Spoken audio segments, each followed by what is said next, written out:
نرحب فيكم متابعين منصة الأحمر الرياضية في حلقة جديدة من بودكاست الأحمر. حلقة راح نتحدث فيها ونسلط الضوء على فريق نادي أم الحصم، ومن ثم سنعرج على ما جرى في الجولة 13 من دوري الدرجة الثانية لكرة القدم، وبعدها أيضا سنسلط الضوء على ما سيكون في الجولة 14. حديث سيكون شامل، سنتطرق أيضا إلى يعني ما حدث في ما بين الجولة 12 و 13 والوصول للجولة 14 اللي راح تشهد قمة الدوري أو قمة المباريات في الجولة بين فريق الحالة والحد.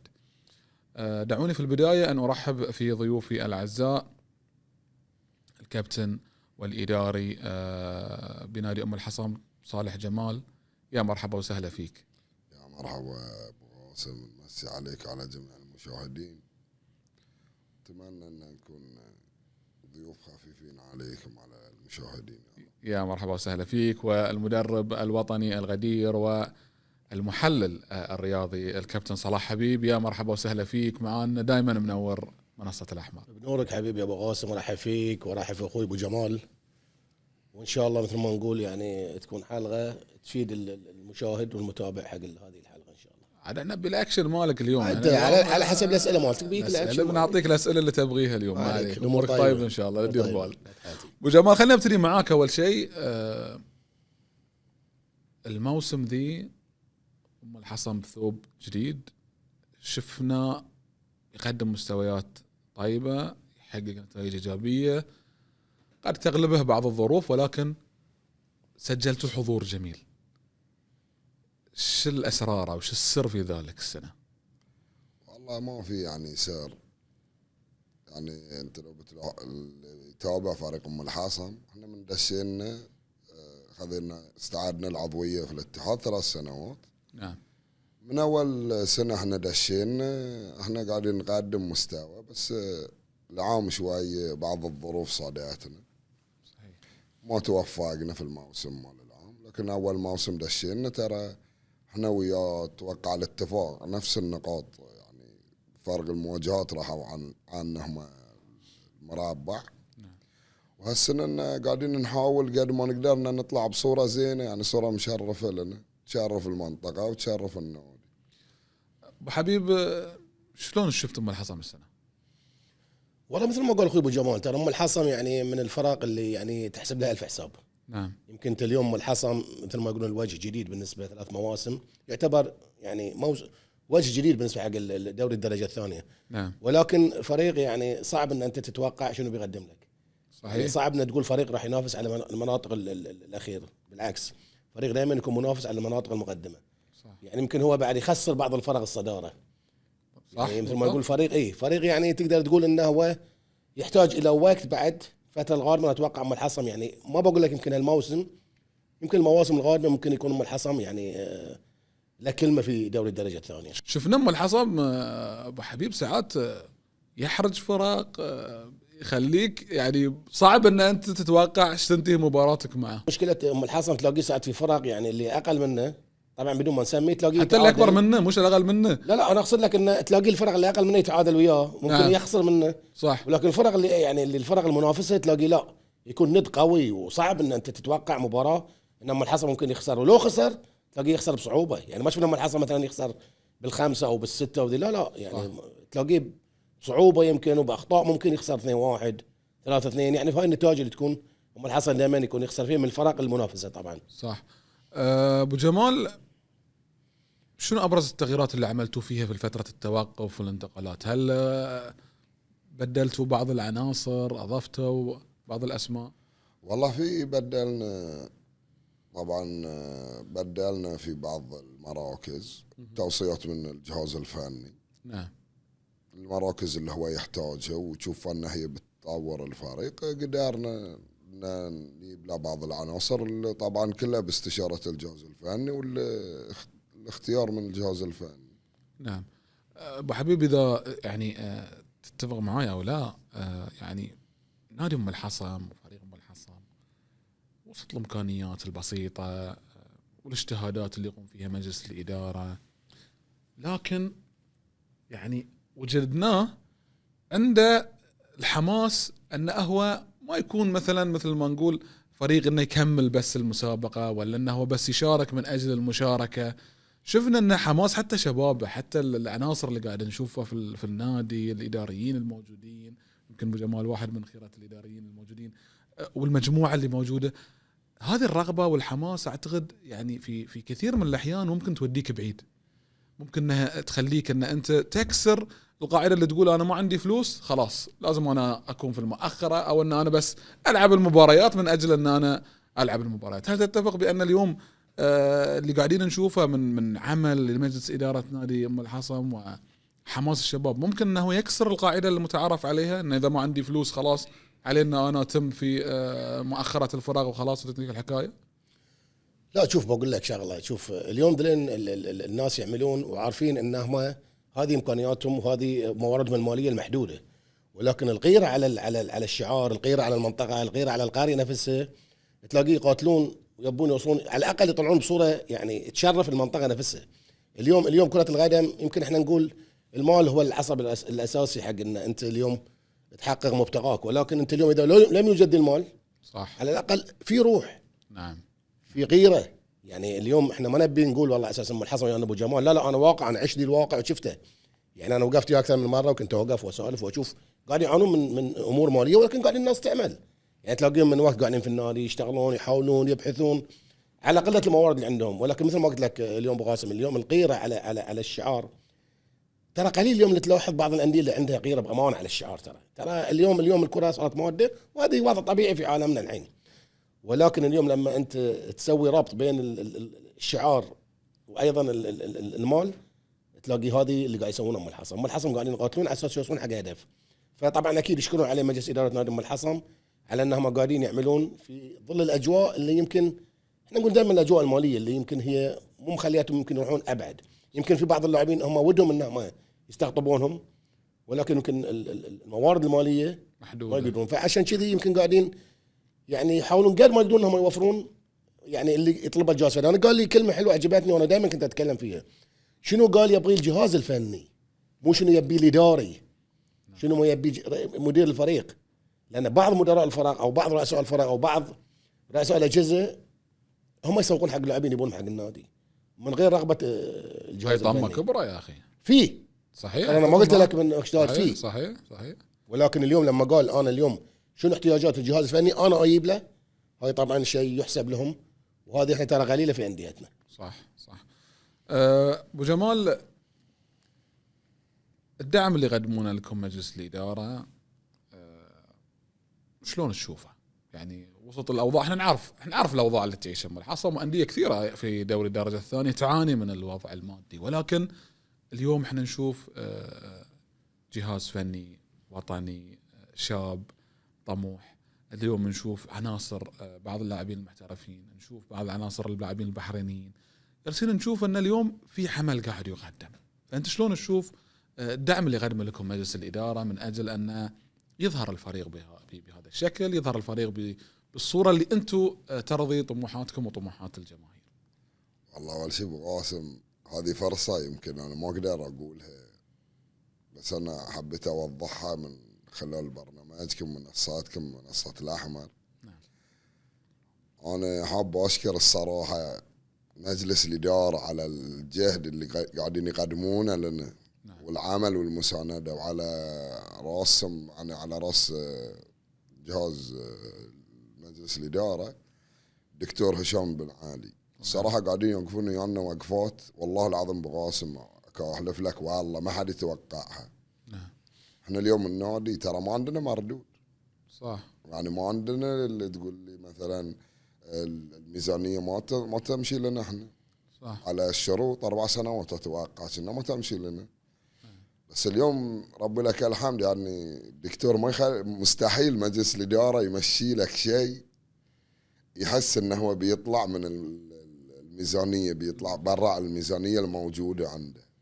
صح. تجهيز يمكن احنا من افضل تجهيزات ترى دوري درجه ثانيه. نعم. البيئه التحتيه موجوده عندنا تقريبا كامله، لكن هذه الصراحه تنحسب حق مجلس الاداره. نعم. وحق الدكتور هشام بن علي، هو اللي وقف ويانا، هو اللي هيأ لنا الجو. مجلس الإدارة كله تكاتف ويانا، كله يعطونا السبور تشتغل. هذه السبور تشتغل، ما الصراحة ولا واحد فيهم يقصر.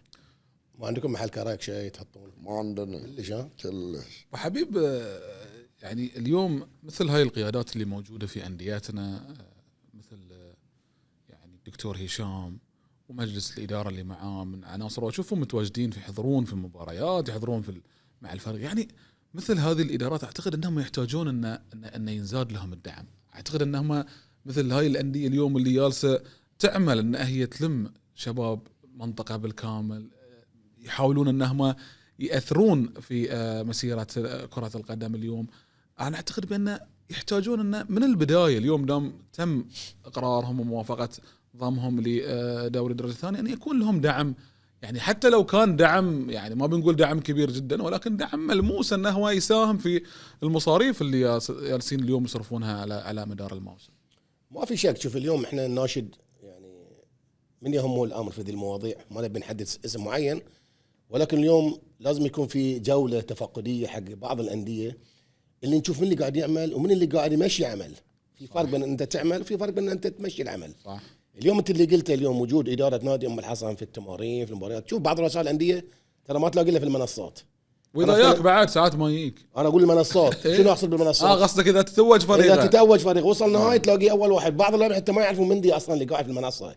لما يسلم على اللاعبين مندي يقول لك هاي رئيس النادي. غير بعض رؤساء الانديه لا، تلاقيه يتواجد في التمرين قبل المباراه، تلاقيه يتواجد في غرفه اللاعبين قبل المباراه، يعطيهم كلمه، يعطيهم حافز. ساعات حتى اللاعب تلاقيه يقاتل ويذبح روحه، يقول لك على اساس رئيس النادي مسكين هذا وقته وهذا اعماله ويا يطالع التمرين وقاعد ويانا وقاعد يشوف شنو ظروفنا على حسب امكانيات النادي، قاعد يساعدنا. صح. يعني تفرق. هو عامل مهم، بان انت اليوم لما تكون في جوله تفقديه تمر الانديه هذه وتشوف من اللي قاعد يعمل، هاي الانديه اللي تستحق ان انا ادعمها. بس انت اليوم في انديه لا، انت تلاقي المدرب والمساعد ويمكن اخصائي العلاج موجود، غير كذي ما تلاقي احد. حتى رئيس الجهاز تلاقي يعني مو متواجد. اذا ياك المباراه يجي في اخر التمرين عنده اشغال، خلص شغل البيت امور يعني. فاعتقد انه لازم تكون في جوله تفقديه على اساس يبين من اللي قاعد يعمل من اللي ما قاعد يعمل. طيب بعد بدخل معك وبرجع لك ابو جمال في محور ثاني. اليوم ام الحصم شو اللي يحتاجه غير الدعم المالي؟ ما علينا، نعرف الدعم المالي شيء اساسي ان يعني يتوفر من اجل تسهيل امور كثيره، ولكن ايضا من باب خبرتك، من باب وجهه نظرك ايضا الفنيه، الان ام الحصم قاعد يمشي في خطوات ايجابيه، قاعد يقدم مستوى من موسم الى موسم بشكل افضل. امام المواسم القادمه وجهه نظرك شو اللي يحتاجه علشان هو يواصل انه هو يقدم نفسه بشكل افضل، انه هو يكون مؤثر اكثر في دوري الدرجه الثانيه وصولا الى تحقيق اهدافه؟ واكيد اليوم ما قاعد يشتغل في دوري الدرجه الثانيه لانه يبي يوصل للاربعه من اجل ان ينافس وان ايضا يطرق ابواب دوري ناصر بن حمد في المواسم القادمه. شوف اول شيء انا اقول لك، يعني انا اوجه حق كلام حق اخوي ابو جمال وحق مجلس اداره نادي ام الحصن، جددوا الثقه في الجهاز الفني كامل، الجهاز الفني الجهاز الاداري، جددوا الثقه فيهم من الان. اعطوا المدرب الاريحيه. شوف بعض المدربين يعمل ولكن بعد تفكيره يقول لك هل انا السنه الجايه بتجدد وياي والله لا. فانا اليوم اقول جددوا مع المدرب الجهاز الفني كامل من الان وحطوا خطاتكم. يعني انت اليوم انت اليوم لما تتكلم عن هالموسم الهدف موجود لا يزال، ولكن ايضا انا بعد انظر الى الموسم القادم. فمن الحين لما تجدد مع الجهاز الفني من الحين تعطيه اريحيه، تخليه يعمل هو في اجواء مريحه، ما يقعد يفكر في ان الموسم الجاي شنو راح يكون وضعي. بالاضافه احتياجات الفريق السنه شنو راح تكون بتبين، راح يرفع المدرب. شوف المدرب اذا عرف انه هو الموسم الجاي راح يكون موجود مع الجهاز الفني، بتلاقي من الحين يحط احتياجاته. شنو احنا اللي نقصنا هالموسم، نحتاج ان احنا الموسم الجاي نبتدي نعمل عليه.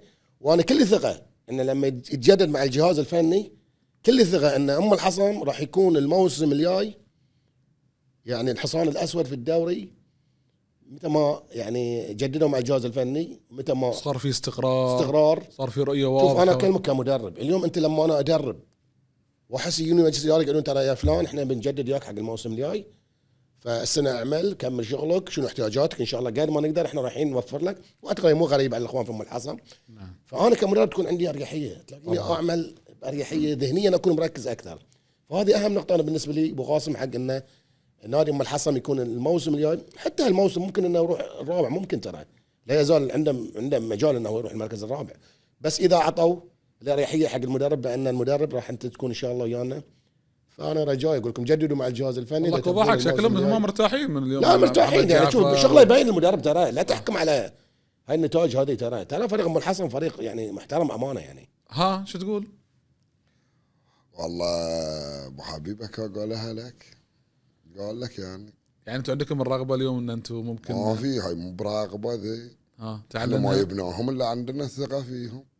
يعني تعلنها ان انتم بتجددون معاهم حق الموسم. انا داري، انا ما اقدر اعلن، بس انا اقول لك لكم الرغبه لا ان شاء الله باذن الله مكملين. الامانه صراحه في عمل جددوا. يا جماعه ترى شغل ترى واضح يعني. لا الشغل جبار اليوم. يمكن على امكانياتنا البسيطه وامكانياتنا المحدوده، ترى من مجلس الاداره، من اتكلم من الرئيس، من امين السر، من اللجنه الفنيه مال كره القدم، للجهاز الفني. يا جماعه اليوم شغل بروفيشنال يعني. لا عندكم في النادي عندنا ترى شغل بروفيشنال. عندكم خامه، نحاول قد ما نقدر، لكننا في الاول والاخير نرجع حق مثل ما قال ابو احمد، العصب الرئيسي المال. انت في النهايه انت تبي استقرار.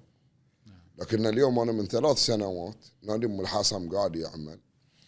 من 3 سنوات انت تتعب وتشقى وتساوي وتتعب، لكن في النهايه حق نكون صريحين وواضحين. اليوم ما اقدر اروح اطالع على فرقه اللي تاريخ وميزانياتها 3 مرات ازيد مني.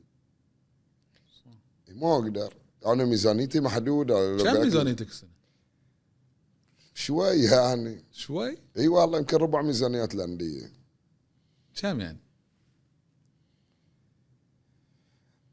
اقول الصراحه يعني. هنا بصراحه كذا. لا صراحه هني ما في، قول صراحه. ما توصل 60. 60؟ ما توصل 60؟ اي والله اللعبه كلها ولا بس الفريق الاول؟ لا تتكلم عن اللعبه يعني في كرة القدم. كرة القدم بالهذه كامله ما توصل 80، مستحيل.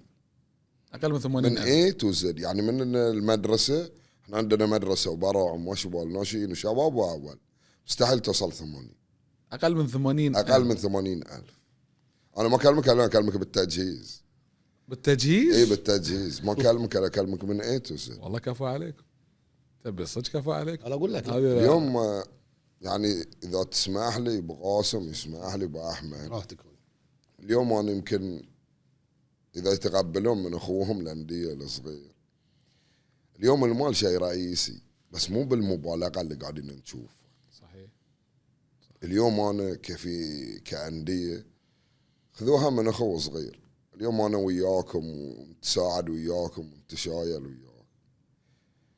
لا تخلي المال اللي انت تغلط غلطاتك وتقول المال العصب الرئيسي من خلال غلطاتك اللي انت تسويها.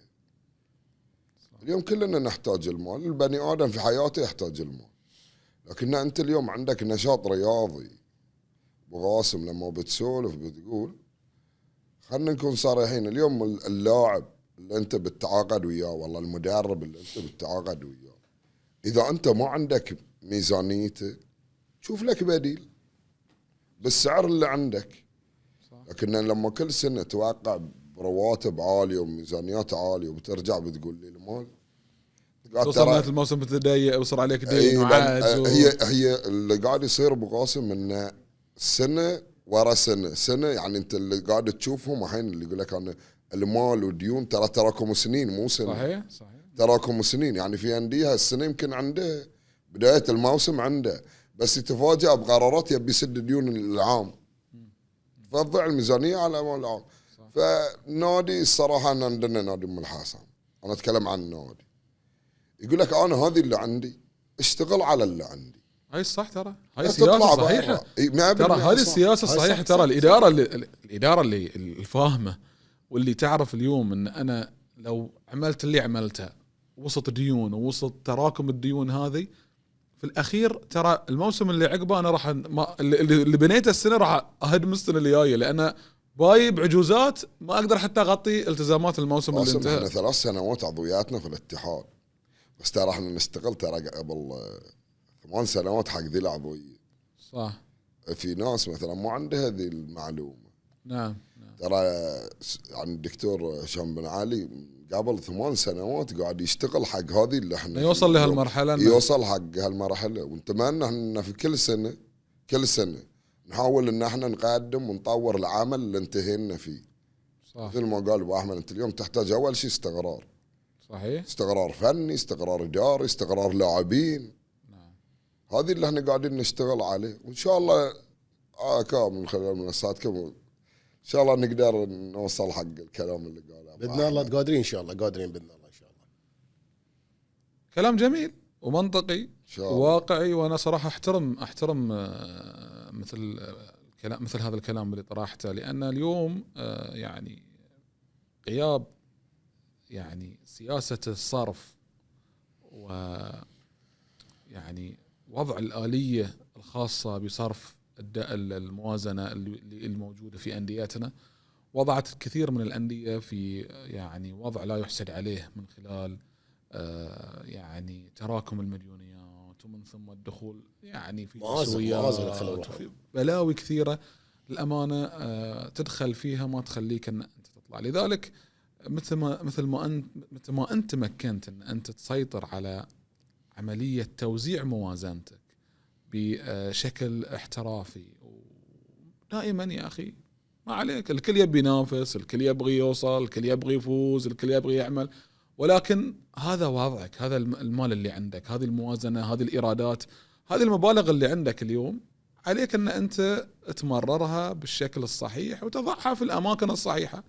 اليوم ترى العملية مش تسابق في توقيع التعاقدات وعملية أن أنا بوقع مع فلان وفلان وذا اللاعب وذاك اللاعب، وفي الأخير أي نهاية الموسم الضحية هو اللاعب البحريني، لأن أنت اليوم اللاعب المحترف ذا اللي بتجيبه راح تدفع رواتبه أول بأول، بتدفع سكنه، بتدفع مواصلات، بتدفع كل أموره، ولكن بتجي في نهاية الموسم من اللي رواتبه متأخرة؟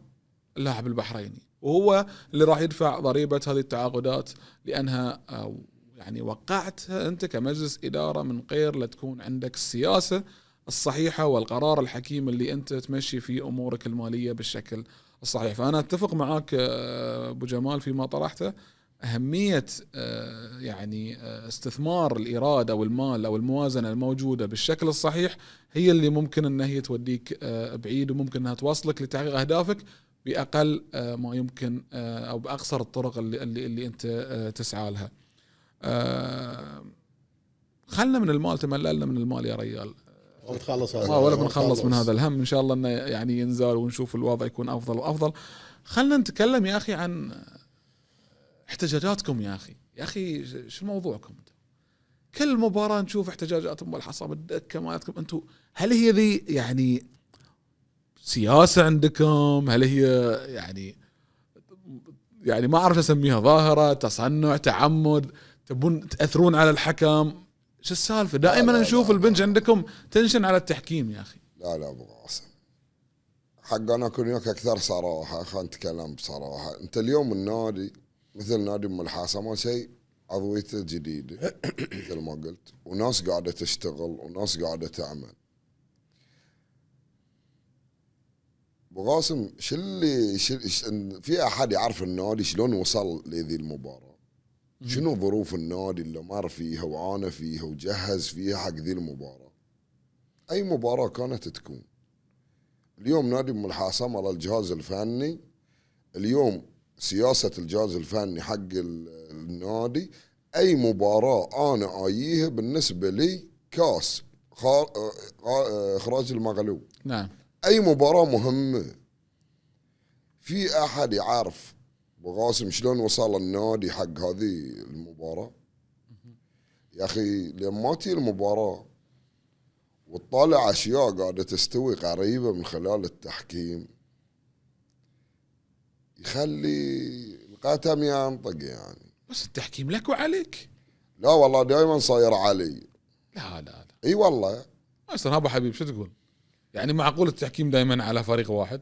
ايش بين التحكيم وبين ام الحصى؟ والله شوف بقول لك ابو قاسم، شوف احنا امانه التحكيم عندنا صراحه يعني ما عليه، احنا نقول انا ما اقول ام الحصم ايه، ولا اقول ضد ام الحصم، انا اقول لك التحكيم بشكل عام يرثى له صراحه. قاعد نشوف الفار في الدوري الممتاز، في الفار وبعد في اخطاء قاعده تصير. هاي طبيعي، الاخطاء بتحصلها في كل شيء، بالاخطاء بالفار ولا الفار صح، الاخير عامل مساعد. لا انا اقول لك احنا مشكلتنا في التحكيم. بس السنه اذا بينا بشكل عام يعني ترى بعد خفت الانتقادات عن العام كانت هاي دوري ناصر بن حامد. ايوه بالضبط بشكل عام. احنا نتكلم عن دوري درجه ثانيه. انا اليوم نادي ام كل الحصن في مباراه دوري احتجاجات درجه ابو جمال، كلها احتجاجات. وين دي؟ في مباريات لا ما تصير، كل مباراه ما تصير، مباراه وترك ولا مباراه وترك. لا كلهم احتجاجات، ما توقفوا واحد عيل من الحصن، ما طلع قرار ايقاف. انا ما اعرف الايقافات. لا انت لما تي ابو قاسم تي المباراه اطالع انا حاكم يحاكم وحكم رابع يمشي يسير المباراه، لا بتكلم، لانه مستحيل حكم الرابع يطالع اللقطه زاد من الحكم اللي في الملعب. صحيح. لما بطالع انا دائما يمشي حكم لا بتكلم. لا بس ما كلهم ترى في الاخير طاقم واحد. صح، اللعبه اجرب حق من؟ حق اللي في الساحه. بس المساعد حكم مساعد والاخير لا قرار. سنه من السنين اولت العام يعني سامحوني بذكر معاهم. اي خذ راحتك سام. في مباراه الكاس لعبنا ضد الناجم. نعم. حكم الرابع اللي حسب علي البلانتي.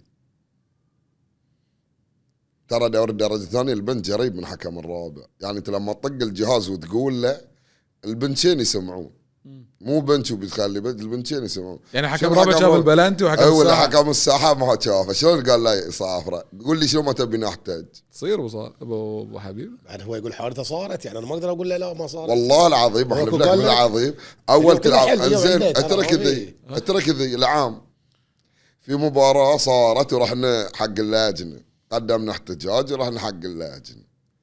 فمباراتنا ويا عالي اخر مباراه القسم الاول مغلوبين 1-0، سجلنا جول التعادل دقيقه 89 سجلنا الجول الثاني. ليش صفرها فاول؟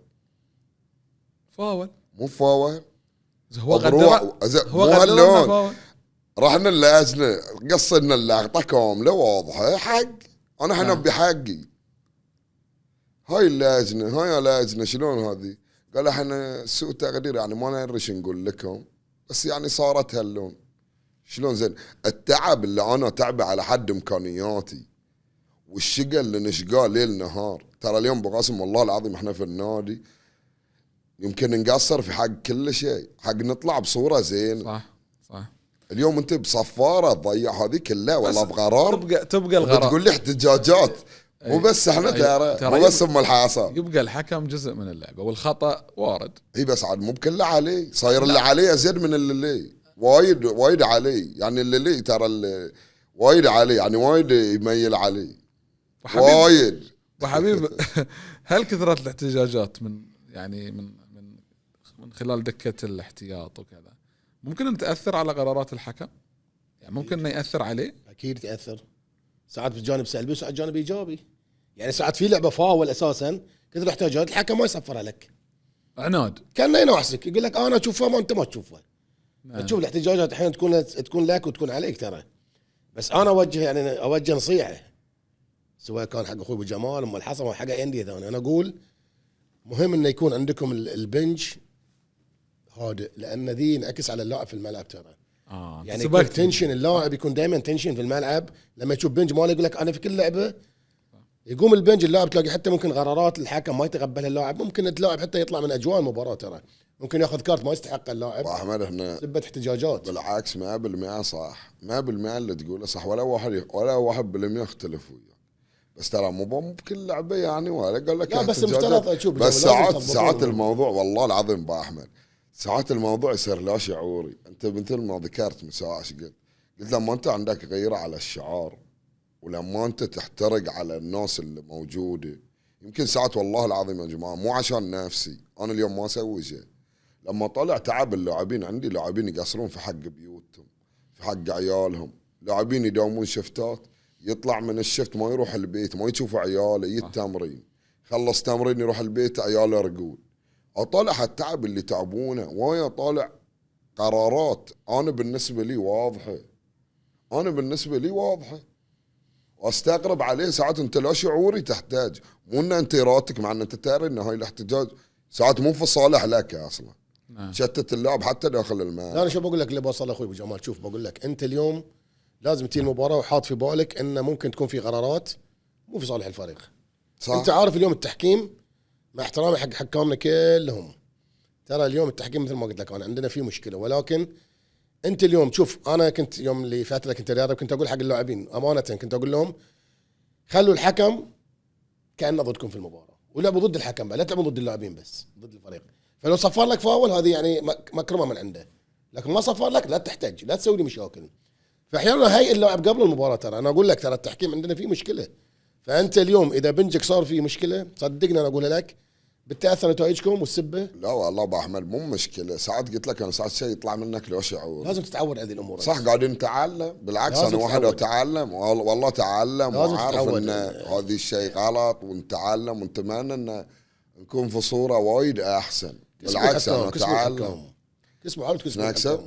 كسبوا الحكام والله انت نحاول يعني. لا كسبوا الحكام، لا تخلون نحاول. لا ما يعني ليش اشوف انت ما تشوف؟ انت ما شفت سؤال؟ انت ما شفت؟ شوف الحكم ما يتعمد، انا اقول لك في اخطاء. لا انا ساعات اشوف الصراحه ما في بني ادم تحسه يتعمد، لان انا ما بدش في نوايا. ايوه بالضبط بالضبط. بالعكس ما بدش في نوايا الخير، ولا في واحد يعني بي المباراه حط الناس في باله عشان انا ادش. لا. بس انت مثل ما قلت ان الاخطاء التحكيميه جزء من اللعبه، والاحتجاجات هم جزء من اللعبه.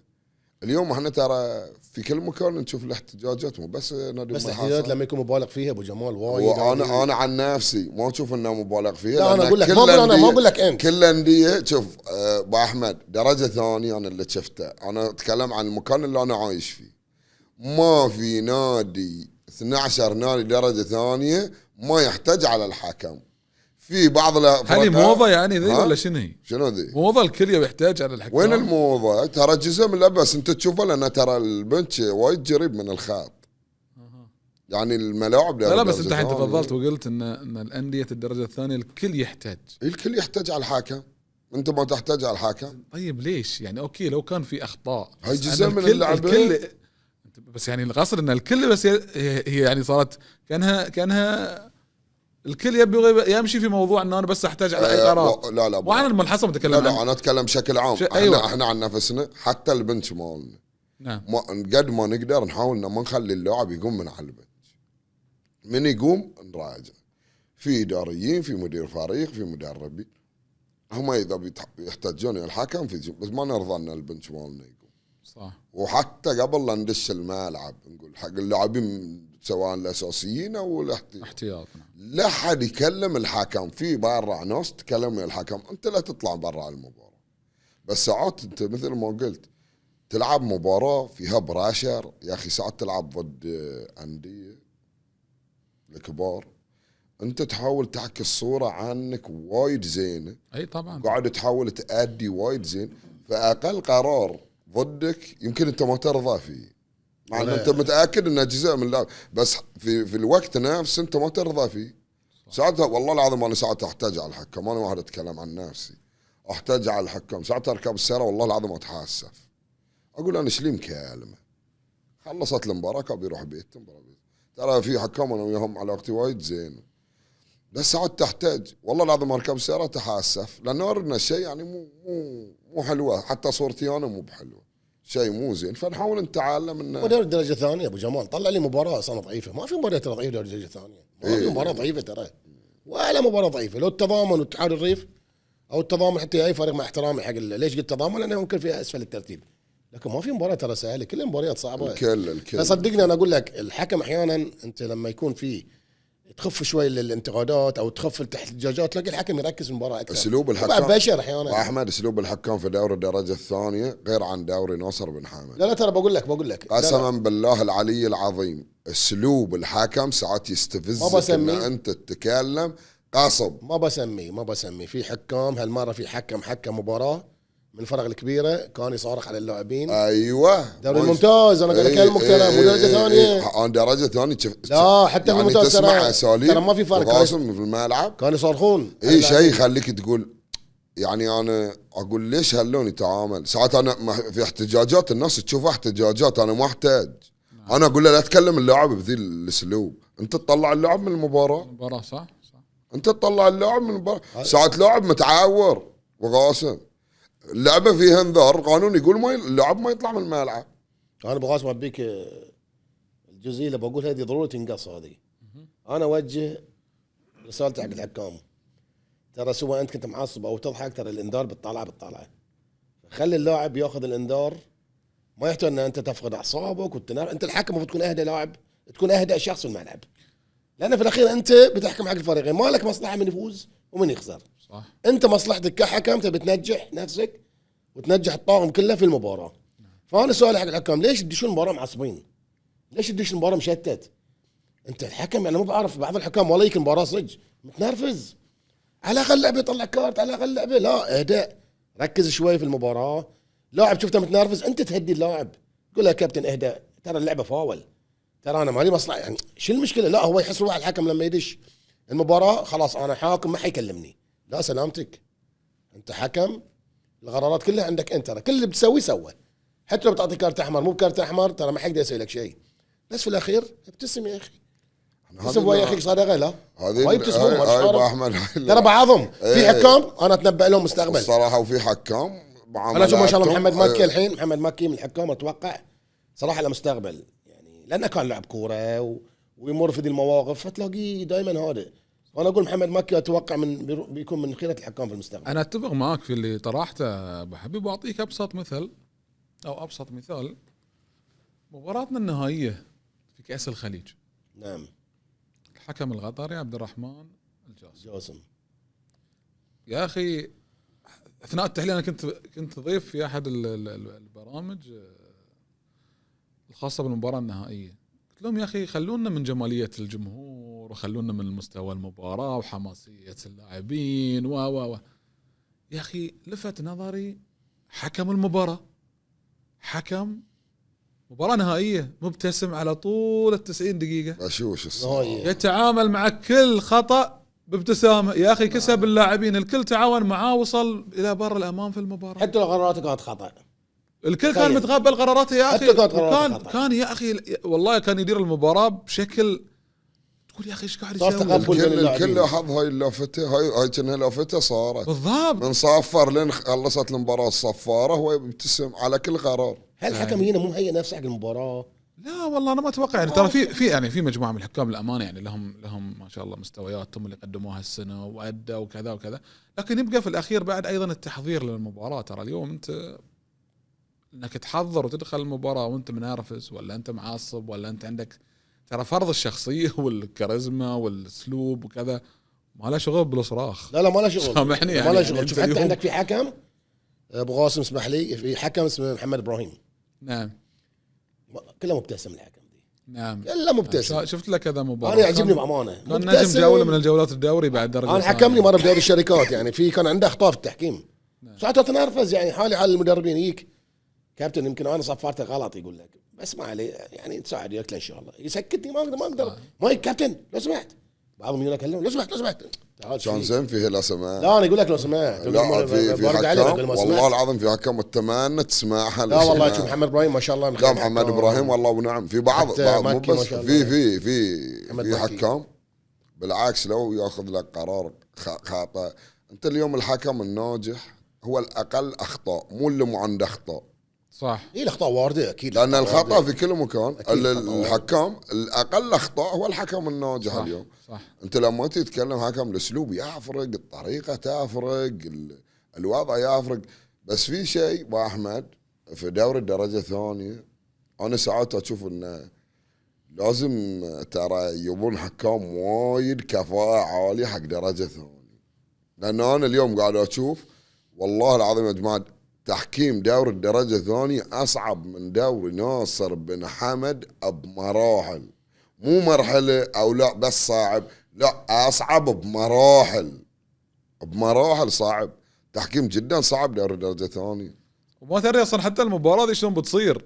يعني أنا أعطيك أبسط مثال عشان يعني ننهي فقراتنا الأولى في هذه الليلة.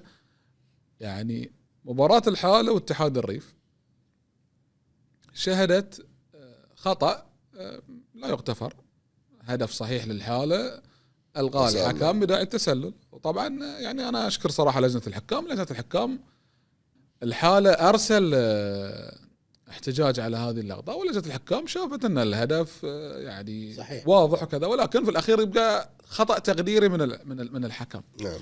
ولكن الرد يعني اللي كان اللي وصل لنا من الجماعة في الحال بأن ما كانوا يتوقعون حتى لجنة الحكام أن مباراة الحال واتحاد الريف توصل لهذه المرحلة، أنا تنتهي بتعادل، ولا أن الاتحاد الريف يتقدم في المباراة ومن ثم الحالة يتعادل، عقب الحالة يسجل هدف ويلغي الهدف. قالوا كانوا متوقعين بأمر آخر، ولكن ما حدث في المباراة. وإحنا اليوم نشوف أيضا عشان نكون واقعيين صحيح، اتحاد الريف أيضا مختلف عما بدأ فيه في الموسم. بداية الموسم ما كان بهذا المستوى. اليوم إحنا نشوف اتحاد الريف مختلف، حتى بهاي الجولة الأخيرة 13 أحرج المتصدر للدقيقة 87 عشان يفوز عليه 1-0. لذلك مباريات دوري الدرجة الثانية أتفق معاك تحتاج حق حكام جاهزين ومهيئين أنهم يتعاملون مع مباريات صعبة طوال 90 دقيقة اللي راح يديرون في هذه اللقاء. خلونا عند هذه النقطة احنا نتوقف ونطلع فاصل، ومن ثم نواصل الحديث عن الجولة 13 بدوري الدرجة الثانية لكرة القدم، وما أيضا سيحدث في وتوقعات ضيوفي في حلقة في الجولة 14 من دوري الدرجة الثانية. فاصل ونرجع لكم لنواصل.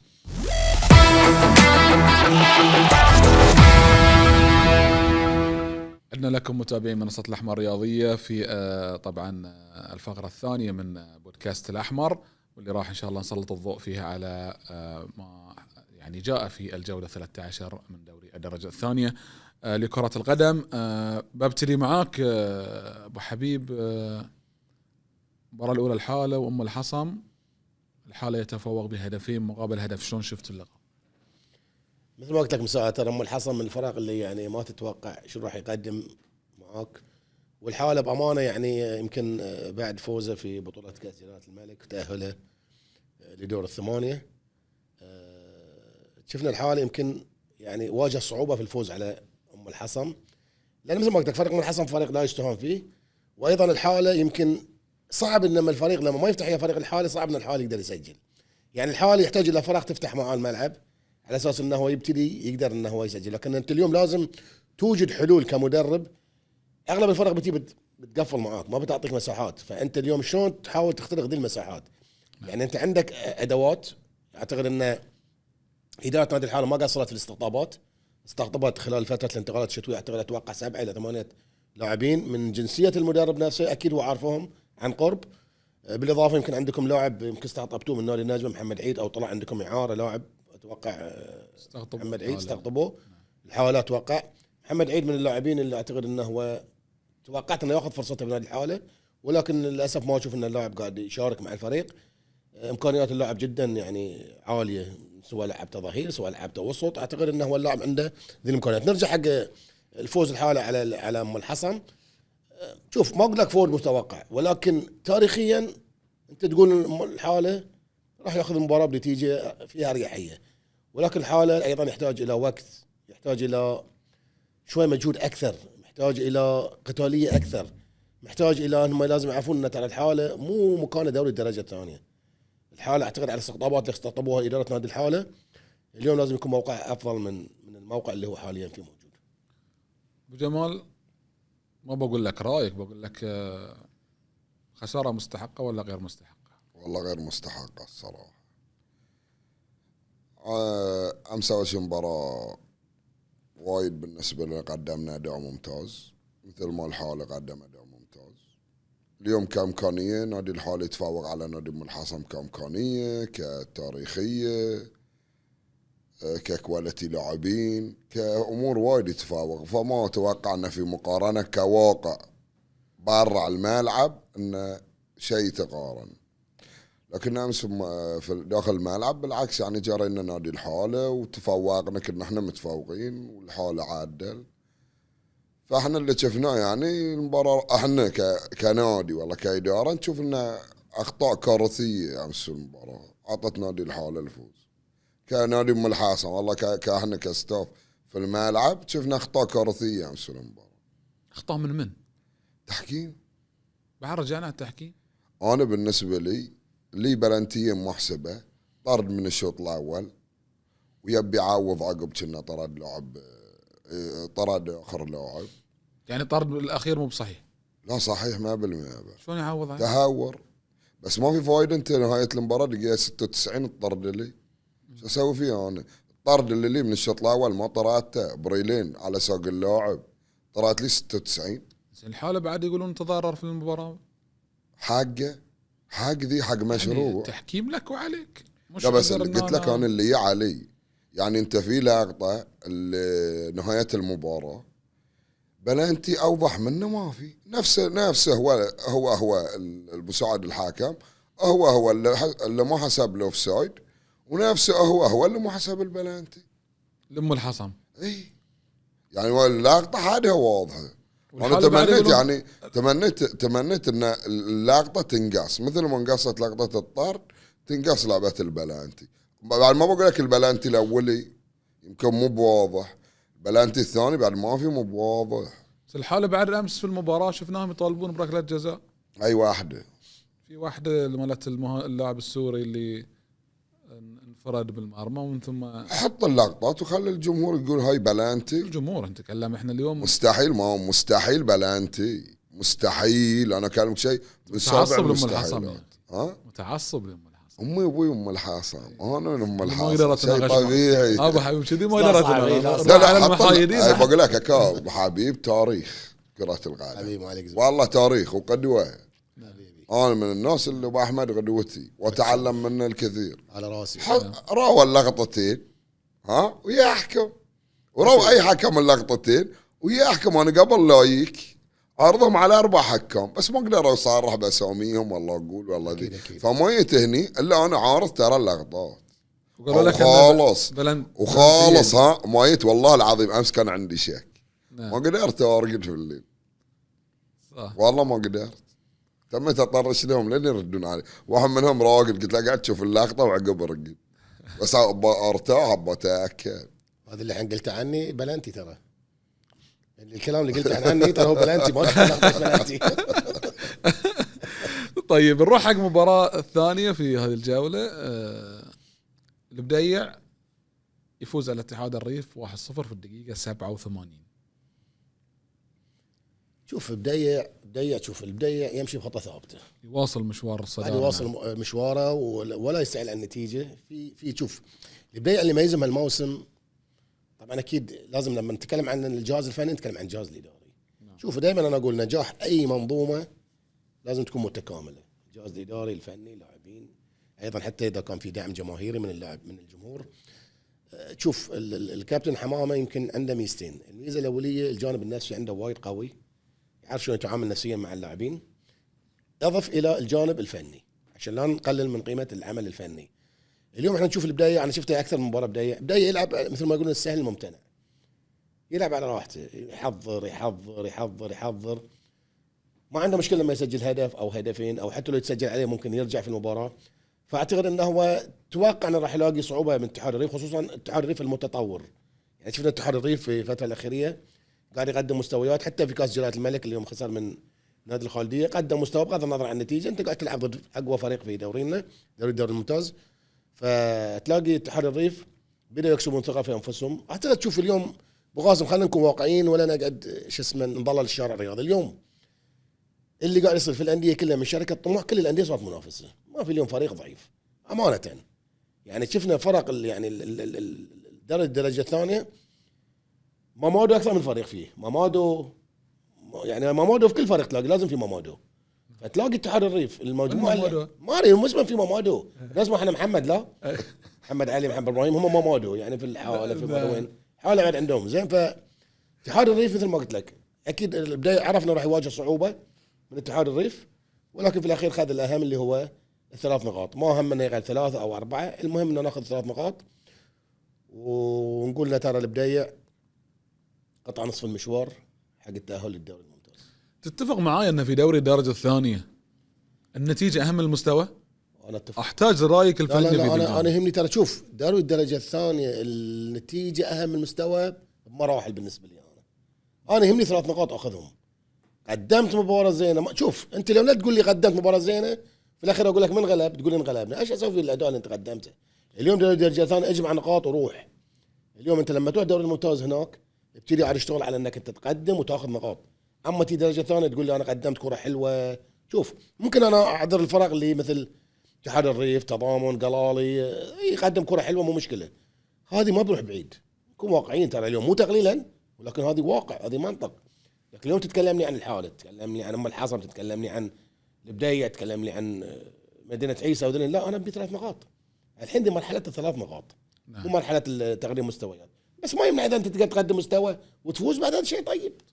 تتفق مع ذي يعني المقوله اللي هو 100% الفوز اهم من المستوى ولا شيء؟ انت في النهايه وقت اللي تفوز ما حد بيشوف مستواك. وقت اللي انت تخسر مثل ما قال لك الكابتن، مستوى اخذ وياك البيت، ما حد بيرحمك. اليوم انا شلون افوز بس. صدق في مدربين مع ابو غاسم اسمح لي، صدقنا في مدربين يلعب على الكرات الثابته فقط، طول المباراه يقفل، ولكن طول التمارين ماله يركز على الكرات الثابته، يخليها حل من حلول لا عشان يفوز في المباراه. في بعض المدربين دائما يشتغلون على هذا الجانب، يعني بعض المدربين لون دوري درجه ثانيه كله على الكرات الثابته يشتغل. شو يسوي؟ طول المباراه يقفل، ياخذ له كورنر، يشتغل على الكورنر في التمرين، يمكن 10 11 كره في الكورنر يتمرن عليها. كره مرة 18 لكن يسجل هدف ورد يقفل لك، فاز ب 1-0. يعرف انه ما عنده حلول ممكن انه هو يستخدمها. وكرات الثابته ترى انا اقول نصيحه لكل المدربين، ركز على كل تمرين عندك اشتغل على الكرات الثابته. وبالذات ترى نادي الحاله، بقول لك ليش. نادي الحاله عندهم الارتقاءات وعندهم لاعبينهم طوال، الجانب البدني والطوال والالتحامات عندهم وايد، فلو ركز مدربهم على الكرات الثابته اعتقد ان الحاله راح يسوي صعوبه حق الفرق كلها ترى. نروح حق المباراة الثالثة. الحد على التضامن 4-0. كانت متوقعة أبو جمال المباراة دي؟ والله احنا كنا نقول كلنا متوقعة، بس يعني التضامن صمد ويا الحد 1-0 ل 86 ل 80 في القسم الأول. لكن حتى المباراة ترى سجلوا 3 ورا بعض. اي 3 ورا بعض الحوالة مرة الحد اتوقع كذي. والله ما تابعت. انا كني شفت هاللون. نعم. النص مدى، وترى الحد سجلوا الجول الاول دقيقة كنا 49 الشوط الاول، نهاية الشوط الاول. اوكي. ترى انا عن نفسي اليوم مثل ما قال كابتن ابو احمد، اصعب اندية تلعب وياها دوري الدرجة الثانية. ترى وايد صعبة المباراة. نعم. انت اليوم انا صدقتني، انا طلعت من اتحاد الريف يمكن قبل الاخير عنده 6 نقاط من 5 نقاط في كاس الملك. طلعت. صحيح. اليوم ما في شيء 4-0 الحد على التضامن. انا قبل اتكلم عن الحد والتضامن بقول نجاح اداره نادي الحد في التعاون مع الكابتن اسماعيل كرامي. انتشل الفريق من الهاويه الفنيه اللي كان يقدمها ابراهيم حلمي المدرب الاردني. لما راح نادي الحد اعتقد انه سوى فوضى تكتيكيه في الملعب، ما شفنا الحد كهويه، فقد هويته نهائيا نادي الحد. فاستقطابهم الكابتن اسماعيل كرامي، مع ان الكابتن اسماعيل كرامي ما كان يعني كان يبي يريح شوي وذي، لكنه حصل ضغوطات. يعني كنا من الناس اللي كنت اصر عليه اقول له لا، لازم اليوم محطه زينه نادي الحد، خصوصا نادي الحد اداره شابه ومتماكنه، صح، تعمل قاعده تدفع، صح. يعني عندهم طموح، وهذا الشيء اللي احنا نحتاجه في اندياتنا. فقبول كابتن اسماعيل كرامي هذا تعتبر يعني مثل ما نقول احنا نقول ضربه معلم. تغير اداء نادي الحد، قام يقدم مستويات، استقطاب بعض اللاعبين اللي كان يحتاجهم المدرب. فاعتقد الحد رجع الى الهويه اللي احنا نعرفه كفريق منافس لدوري الدرجه الثانيه. واعتقد انها راح تكون مباراه الحاله مباراه جدا جدا جدا صعبه للفريقين. تكلم عنها مباراه، تكلم بس مع الحاله. وحبيب ايضا بوقف عندك المدينه فاز على بوري 1-0 واقترب اكثر. اليوم المدينه يمشي بهدوء، واحنا نقول بصمت يمشي. وصل اليوم 24 نقطه، المركز الثالث بقياده وطنيه الكابتن الخلوق احمد عيسى. طبعا شوف نادي المدينه يمكن احنا تعودنا عليه انه في فترات يعني يكون دائما من ايام حتى الكابتن جاسم محمد، وكان فريق ياخذ نقاط ويروح، يعني مثل ما يقولون مره واحده يبتدي الفريق يصير عنده تراجع. ولكن يمكن اليوم اللاعبين بدأوا يهضمون اسلوب وطريقه الكابتن احمد عيسى، عشان كذي الفريق بدأ يعني يقدم يمكن مستويات. يمكن مدينه عيسى يعني احنا خلينا نقول يقدم مستوى ونتيجه.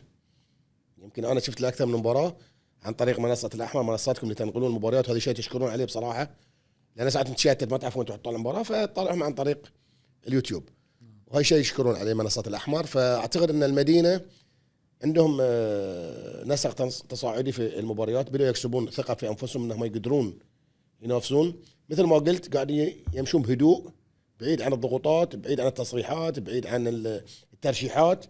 فاعتقد هذه المنطقه اللي قاعدين يمشون عليها صح. اعتقد هذه قرار فني قبل لا يكون قرار اداري، لان انا اعتقد ان حتى الاداريين نادي المدينه يمكن قليلين الخبره، ولكن خبره الكابتن احمد عيسى والكابتن عبد الناصر اعتقد يمكن له ذي دور، فانهم يلعبون بهدوء، يبتعدون عن الاضواء، يبتعدون عن الترشيحات، وقاعدين ياخذون نقاط يمكن لين يوصلون الى المرحله اللي هم يعني تاهلوا انهم يكونون من ضمن الفرق الاربعه اللي تنافس على دوري الدرجه الثانيه. فوز متوقع مدينة على بوري 1-0. لا كلش لا. انا كنت متوقع الصراحه تخلص تعادل، لان بوري فريق قاعد يشتغل ولاحظنا نتائجه وايد صاير صعب جدا، صعب صاير. ونادي المدينه صاير وايد فريق متطور وزين بالنسبه حق المواسم اللي شفتها انا، الموسمين اللي عشته. فالفريقين قاعدين يشتغلون والفريقين قاعدين يتعبون. هذه لا اسلوبه في اللعب وذي لا اسلوبه في اللعب، فانا توقعت الصراحه تعادل. انا ما توقعت لو اي فريق فوز كان يستحق عدل. اي المدينه يستحق. نعم. لا يعني حتى لو بوري فوز بعد يستحق، بعد يستحق لان الاثنين يعني كانت المباراه مثل ما قال متكافئه، يعني 50-50. نعم. فانا توقعت قلت 100% تعادل الصراحه. صح. ويبقى عاد ان احنا بعد لازم نشير ان يعني وراء هذا الفريق هناك دعم، هناك رئيس. انا صراحه احيي من هذا المنبر الاخ العزيز احمد جاسم على يعني عمل ودعم ويعني اصرار على تغيير المسار وتغيير الوضع اللي كان المدينه او فريق المدينه تراجع في فتره من الفترات. اليوم ايضا يحسب لمجلس اداره نادي مدينه عيسى وعلى راسهم الاخ احمد جاسم العمل اللي نشوفه اليوم باستقطاب جهاز فني متمكن، باستقطاب لاعبين محترفين وعناصر وطنيه، لاعبين بحرينيين. عمل صراحة يعني ترفع لكم القبعة في ذلك، ونتمنى ان شاء الله يعني يواصل فريق مدينة عيسى في هذا المستوى، في هذا النهج، وصولا الى ابعد ما يمكن ان يصل له في سلم الترتيب العام. نروح حق الاتحاد وبالاتفاق. مباراة يعني كانت سجال بين الفريقين. ممكن شوي كنا نشوف انه ممكن الاتحاد يفوز، شوي كنا نشوف الاتفاق بياخذ المباراة، ولكن تهدر الفرص ويعني خرجت المباراة بتعادل سلبي بين الفريقين 0-0. شلون شوف أمانة ذي المباراة أنا شفتها. نعم بأمانة يعني قاعد أطالع المباراة بين الاتحاد والاتفاق، لأن توقعت تكون فيها أهداف كثيرة يعني بأمانة، وكانت فيها فرص كثيرة بأمانة، ضاعت فرص. يعني يمكن شفت آخر بعد يعني من ضمن الفرص آخر 5 دقائق الاتفاق ضيع يمكن أكثر من 3 انفرادات. أيضا الاتحاد يعني مدرب الكابتن صلاح عبد الجليل يمكن سوى تغيير، أعتقد أنه هو كأنه مباراة كاس خلاص، يعني بالنسبة له سحب مدافع ونزل مهاجم، سحب وسط ونزل مهاجم، عرفت؟ لازم يفوز بها. يعني هو لازم يفوز، ففتح المباراة. ولكن لو كان في استقلال من لاعبين أنا أسميه رعونة من مهاجمين نادي الاتفاق، عندهم مهاجم أنا والله ما أعرف اسمه مهاجم، ضيع فرصتين، مهاجم أفريقي عندهم ضيع فرصتين انفراد، يعني كان تخلص المباراة في الدقائق ال5 الأخيرة. بس ما يمنع الاتفاق عندهم مدافع ورا، يمكن انت عندك تعرف مدافعين الاتفاق، واحد أبول اسمه أبول طويل بشعر، اي ما شاء الله ذي مدافع قدم مستوى رائع، كل كورة ياخذ ثقيل ويعني يعني هذا استقطاب. شوف استقطاب هذه لاعب حلو، 3 سنوات ابو احمد ذي لاعب يعني صراحة متمكن، افضل مدافع 3 سنوات انا يعني شافته عيني الصراحة على ضغوطات المباريات هذا فانا يعني مطوفه كوره. لا صعب جدا، صعب كواليتي عالي ترى اللعب. فهذا نقول حق الانديه اللي عندكم ترى فلوس ترى اشتغلوا على ذي اللاعب زين. ترى كاش فرقكم ما عندهم لك بيزات. فيه. هذا من عندهم بيزات خلي ياخذونه. بعد يعطونا بيزات في الاتفاق. لا اتوقع اتفاق ما عندهم. لا عندنا الاتفاق يا ريت. يا عيال. زين نروح للمباراة الأخيرة.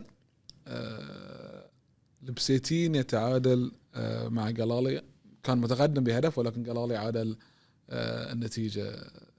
قلالي بقيادة فنية جديدة شابة، الكابتن راشد العلان يقود الفريق في أول مباراة له، وينجح في الخروج بتعادل ثمين مع فريق يعني عرقل البسيتين. البسيتين كان فوزه يدني أكثر في سلم الترتيب، ولكن خرج بتعادل إيجابي. صدق قلالي عقده حق بسيتين على طول. ترى من سنين هاللون. نعم. ما بسيتين ليش ما يقدروا يفوزون على قلالي، مع ان قلالي يمكن يمرون بأسوأ مراحل لهم هالموسم دي لعدة ظروف. نعم. واحنا نعرف طبعا ما بنتطرق، لكن عارفين كل ظروف قلالي. يعني اليوم الكابتن حتى راشد العلان يمكن اول تجربه له انه هو يمسك فريق اول. نعم. هو حتى يمسك كمجال التدريب، واليوم يتعادل مع البسيتين المرصع بالنجوم، المرصع باللاعبين المحليين، مع مدرب خبره الكابتن باسل، ويتعادل مع قلالي. وليس تقليلا من قلالي، بس انا اقول لك الفوارق المفروض تكون لصالح البسيتين. فهل هو كان الجانب النفسي اتوقع هو اللي يمكن طغى على نتيجه المباراه من جانب نادي قلالي. نعم. وجمال شلون شفت المباراة؟ شوفك شكلك متفاجئ، يعني اشوف علامة استفهام عندك. والله الكل اتوقع متفاجئ بالنتيجة. بس لكن انا حاب اوجه رسالة شكر من حق نادي قلالي اللي اعطى الثقة حق الناس الشباب، اعطى الكابتن راشد العلان فرصته والمجال، وان شاء الله اتمنى لهم الله التوفيق من مباراه لمباراه. اتمنى التوفيق حق الكل. وفي النهايه انا محور حديثنا تطرقنا له كذا مره يا ابو غاسم. الدرجه الثانيه صعب التوقع من يفوز، صعب والله جدا صعب. خلونا نروح ل الجوله الرابعه. توقعاتكم ابغي توقع فقط في او قبل ان نوصل حق التوقعات خلونا ناخذ دقيقتين الى 3 في قمه مباريات جوله 14. الحد والحاله مباراه انا اعتقد لا تقبل القسمه على 2، الفايز فيها راح يقترب اكثر، يعني ان كان الحد راح يقترب اكثر للصداره، ان كان الحاله سيقترب اكثر واكثر الى الصداره. شلون تتوقعها انها تكون هذه المواجهه؟ انا قبل اتوقعها اتمنى من الاتحاد البحريني لكره القدم تعيين حكام لاهميه هذه المباراه، لان فريقين يعتبرون من فرق الدوري الممتاز وليس دوري الدرجه الثانيه. نعم. اليوم تاريخيا اليوم تقعد تتكلم عن الحد وعن الحاله. ثاني شيء ان المباراه هي يعني تحدد بعد مصير الفرق اللي راح تنافس في الصداره.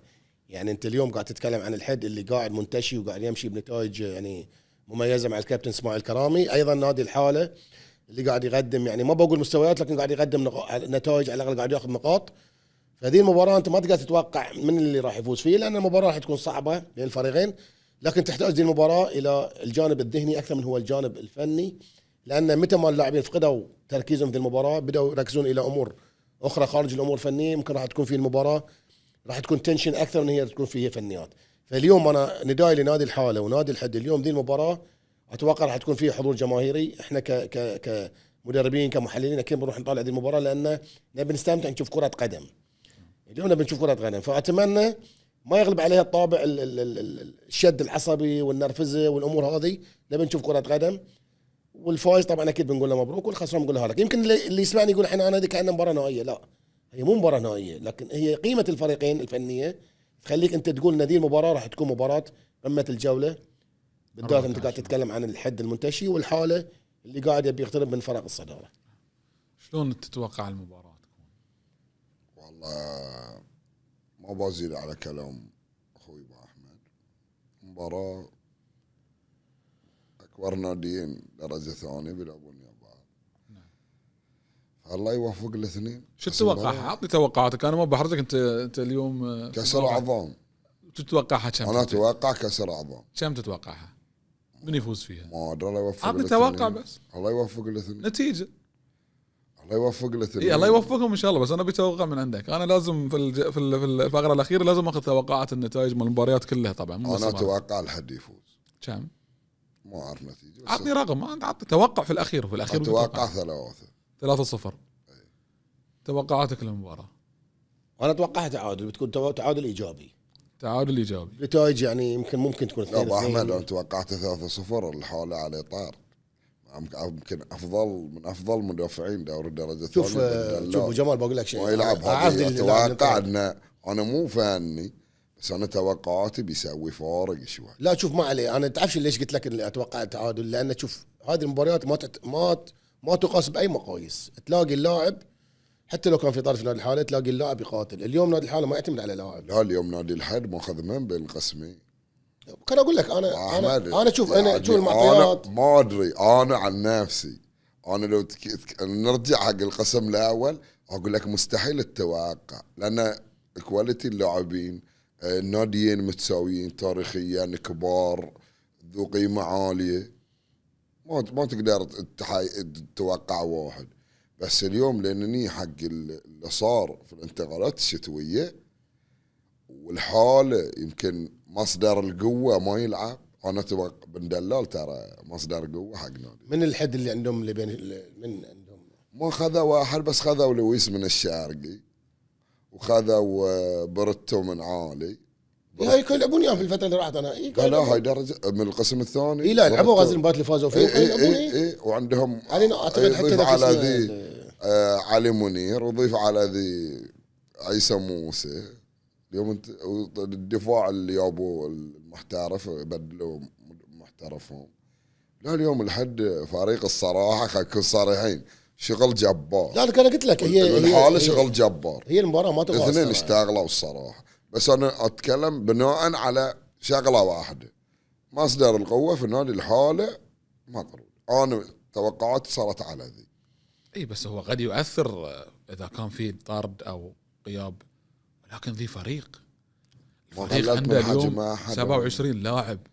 اليوم لما يغيب محمد قاسم عن المباراه لازم الفريق يستسلم. لا مو محمد قاسم ولا صالح جمال ولا صلاح حبيب اللي غايب لاعب. لا مو اي لا مو لاعب. لا تاثيره نعم هو كلاعب لا تاثيره ولا اداءه ولا عمله يؤدي دوره.